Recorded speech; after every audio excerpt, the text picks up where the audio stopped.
Emily Verg reporting to you live on Culture Flash. Today, as you can see, I'm in South Africa. We'll be learning about the African apartheid. Let's begin, shall we? In 1652, Dutch East India Company makes its way to Cape Town and establishes a settlement there.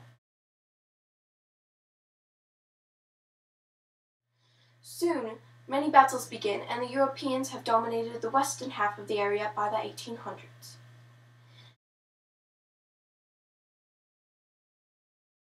In 1806, Britain seizes and eventually annexes the Cape Colonies. 3 years later, the British ordered that the San and Khoikhoi tribes living there that they must work for white employees.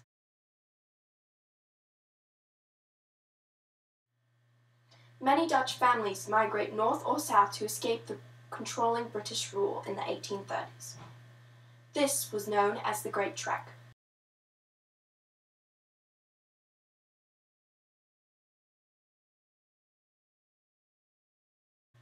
The British slowly turned South Africa into a country of British colonies.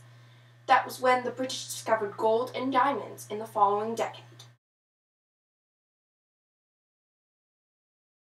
The British established the Union of South Africa through the British Commonwealth. It combined with the other British colonies of Natal and the Cape, with the Boer republics of the Transvaal and the Orange Free State. With the urbanization of South Africa during World War II, more and more whites began to fear that the racial barriers of South Africa would collapse. This is when apartheid was established by the National Party in 1948.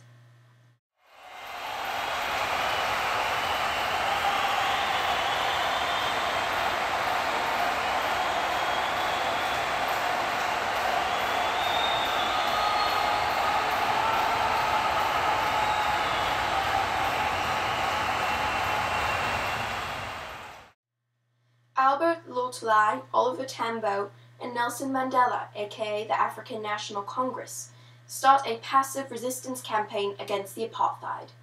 The government begins arresting leaders of the ANC.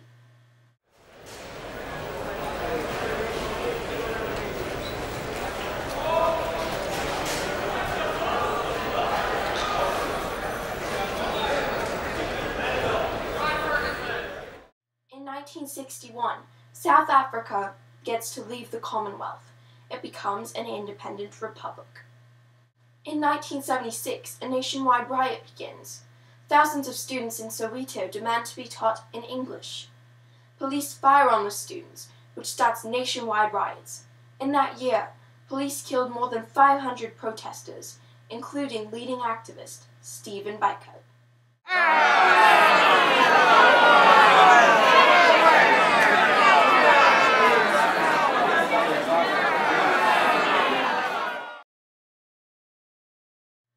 In 1986, the European Community and the United States worked together to create economic penalties.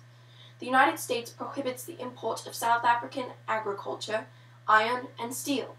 They also prohibit the investing of U.S. loans in South Africa.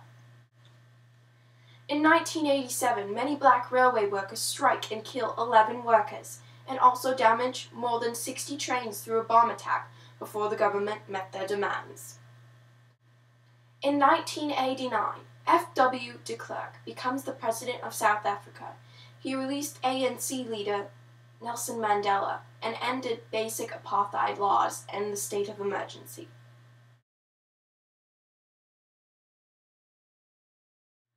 In 1993, F.W. de Klerk announces the first all-race elections for citizens over 18.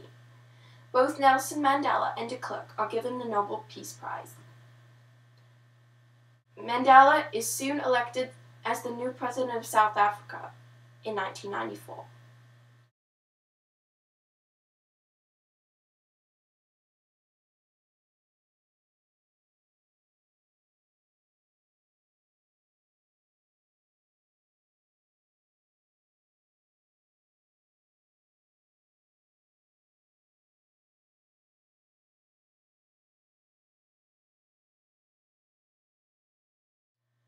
This is breaking news.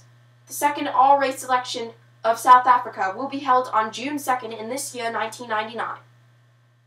Stay tuned next week to hear about the new telephone that will be released. This is Emily Virag, signing off.